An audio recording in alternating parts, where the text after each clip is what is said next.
بسم اللہ الرحمن الرحیم۔ اشتہاری ملزم 21 سال میں آقا صلی اللہ علیہ وسلم اور ان کے پیروکاروں پہ انتہائی سفاکانہ جرائم میں ملوث 15 لوگوں کے نام لکھ کے خانہ کعبہ کی دیوار پہ لٹکا دیے گئے کہ یہ لوگ قابل گرفت ہیں، جہاں دیکھو پکڑ لو، مار دو، چاہے وہ کعبہ کے پردوں میں چھپے ہوں۔ ان 15 لوگوں میں 6 شاعر اور 4 عورتیں بھی تھیں۔ شاعر وہ تھے جنہوں نے ان 21 سالوں میں آقا صلی اللہ علیہ وسلم کے پیغام ہدایت کو بدنما بنا کے اپنے لفظوں کو تراش خراش کے اسلام کی مسلسل توہین میں شاعری کی تھی، آقا صلی اللہ علیہ وسلم کی حجو لکھی تھی، آقا صلی اللہ علیہ وسلم کے غلاموں کی توہین کہی تھی، اللہ اور اس کے رسول صلی اللہ علیہ وآلہ وسلم کا مذاق اڑایا تھا۔ ان شاعروں میں سب سے پیش کعب بن زہیر تھا۔ فتح مکہ کے دن وہ اپنے بھائی بجیر بن زہیر کے ساتھ مکہ سے بھاگ گیا۔ ابرق الفرات ایک غیر معروف نجد کے علاقے میں جا چھپا۔ اس کا بھائی بجیر بن زہیر بھی شاعر تھا۔ کعب بن زہیر سے بولا، تم ٹھہرو، میں جا کے معلوم کرتا ہوں کہ معافی کی کوئی صورت ہے۔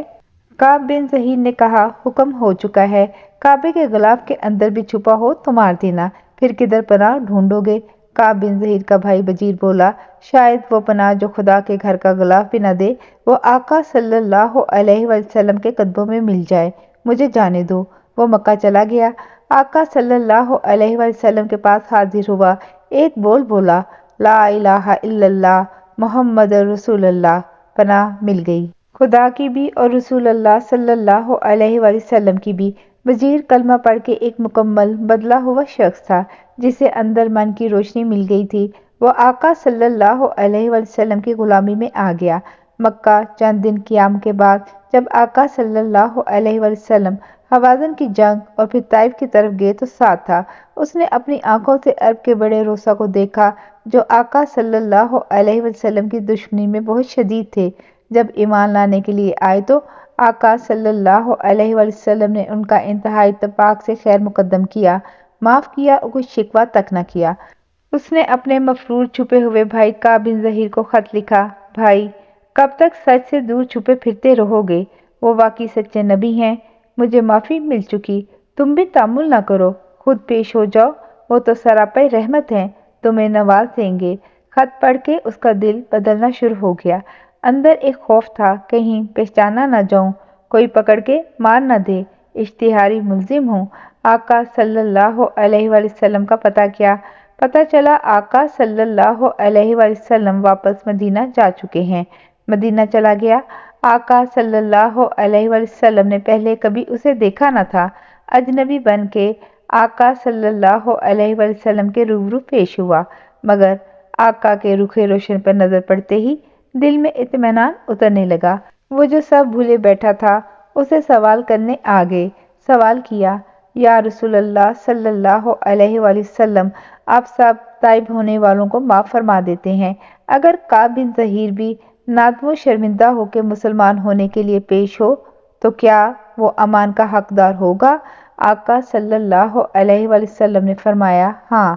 کعب بن زہیر فوراً بول پڑا، آقا صلی اللہ علیہ وآلہ وسلم، اے اللہ کے رسول، میں ہی وہ نابکار بدبخت ہوں، اپنے کرتوتوں پہ نادم ہوں، خدا کو واحد اور آپ کو خدا کا رسول صلی اللہ علیہ وآلہ وسلم ماننے کا اقرار کرتا ہوں۔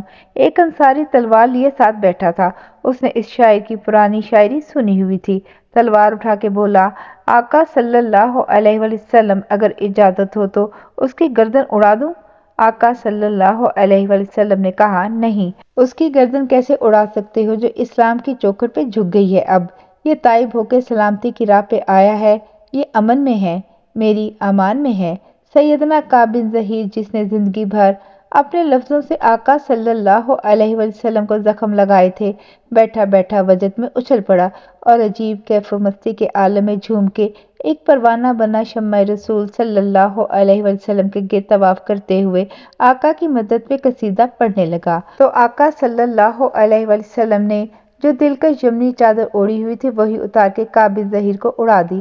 پروانے کی عید ہو گئی، اور جس کے لیے موت کا پروانہ کعبہ کی دیوار پہ لگا تھا اسے ایسا امن ملا کہ آقا صلی اللہ علیہ وآلہ وسلم کے کندھوں کی چادر اس کے جسم پہ آ گئی۔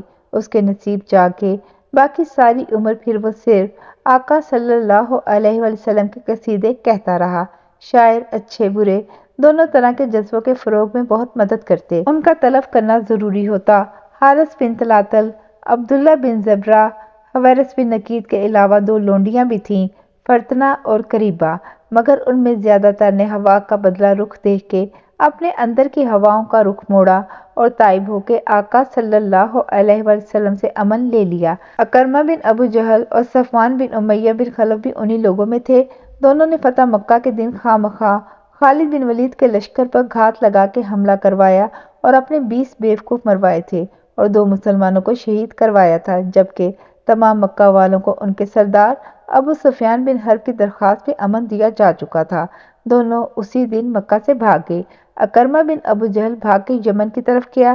اس کی اہلیہ ام حکیم لبا کے آقا صلی اللہ علیہ وسلم کے پاس آ گئی۔ اس کا دل پہلے ہی اسلام کی طرف مائل تھا، اب تو سب کچھ روز روشن کی طرح عیاں ہو چکا تھا۔ آئی اور آ کر اللہ کی توحید اور آقا صلی اللہ علیہ وسلم کی رسالت کا اقرار کر لیا۔ آقا سے اپنے خاوند عکرمہ کے لیے امان مانگی، رحمت العالمین سے رحم مانگا۔ رحم کیسے نہ ملتا، مل گیا۔ امان مل گئی ابو جہل کے بیٹے کو، وہ بیوہ ہونے سے بچ گئی۔ خوشیوں سے اس کا چہرہ چمک گیا۔ اس نے بندے دوڑائے، خود بھی عکرمہ کے لیے پیچھے بھاگی۔ عکرمہ جدہ سے کسی کشتی پہ سوار ہونے والا تھا، بی بی نے جا کے روک لیا، بولی تمہیں زندگی مبارک ہو، امان مل گئی آقا صلی اللہ علیہ وسلم سے تمہیں، چلو میرے ساتھ۔ عکرمہ بن ابو جہل سہما ہوا قدم قدم چلتا آقا کی مجلس میں پہنچا۔ عکرمہ پہ نظر پڑتے ہی آقا صلی اللہ علیہ وسلم مسکرا کے اس طرح تیزی سے استقبال کے لیے اٹھے کہ آقا کے کندھوں پہ پڑی چادر کھسک کے گر گئی۔ عکرمہ کو خوش آمدید کہہ کے محبت سے پاس بٹھا لیا۔ عکرمہ بھی ابو جہل کا بیٹا تھا، اتنی جلدی اس کا دل نہ پلٹا۔ چہرے پہ خجالت اور شرمندگی تو تھی، مگر گردن اکڑی ہوئی تھی۔ بولا حضور صلی اللہ علیہ وسلم آپ سراپے رحمت ہیں، مگر ایمان لانے میں ابھی مجھے تامل ہے، 2 مہینے کا وقت دیجیے، میں نے سوچنا ہے۔ آقا صلی اللہ علیہ وسلم مسکرائے، فرمایا تمہیں 4 مہینوں کی مہلت دیتا ہوں۔ 4 مہینے تو دور کی بات تھی، 4 دنوں میں اس کی من کی الجھی ڈور سلجھ گئی اور وہ دل کی گہرائیوں سے آقا صلی اللہ علیہ وسلم کا غلام ہو کے علی الاعلان بولا لا الہ الا اللہ محمد رسول اللہ۔ سیدنا عکرمہ بن ابو جہل ایک شاندار صحابی بنا اور کئی جنگوں میں سالار بن کے حصہ لیا۔ سیدنا صدیق اکبر کی خلافت میں جنگ اجناد میں شہادت کا رتبہ پایا۔ اس وقت ان کے جسم پہ 70 سے زیادہ زخم تھے۔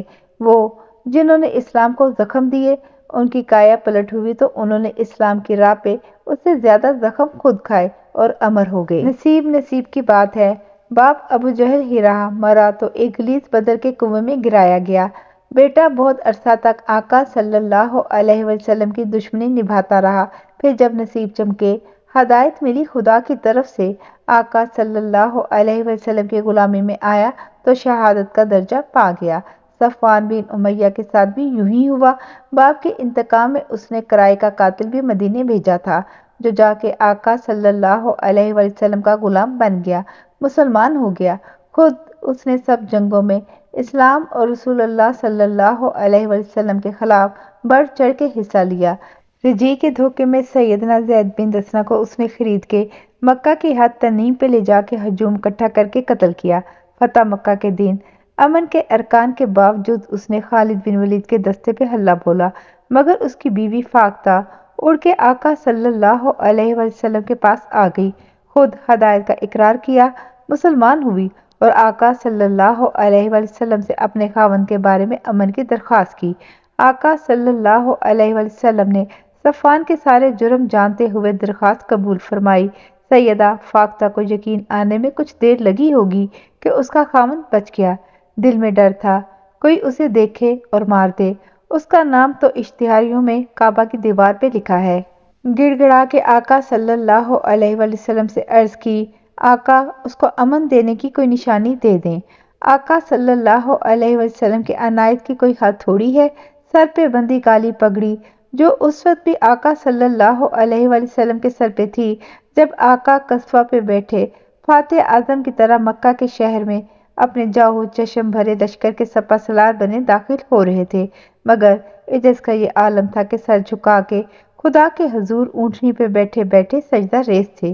وہی پگڑی پہنے بیٹھے تھے کہ صفوان کی بیوی سیدہ فاختہ کی بات سنی اور جھٹ سے امن کی نشانی کے طور پہ وہی کالی پگڑی اتار کے اس کے ہاتھ میں دے دی کہ جاؤ، کوئی پوچھے تو کہہ دینا اس کالی کملی والے آقا صلی اللہ علیہ وآلہ وسلم نے پناہ دے دی ہے۔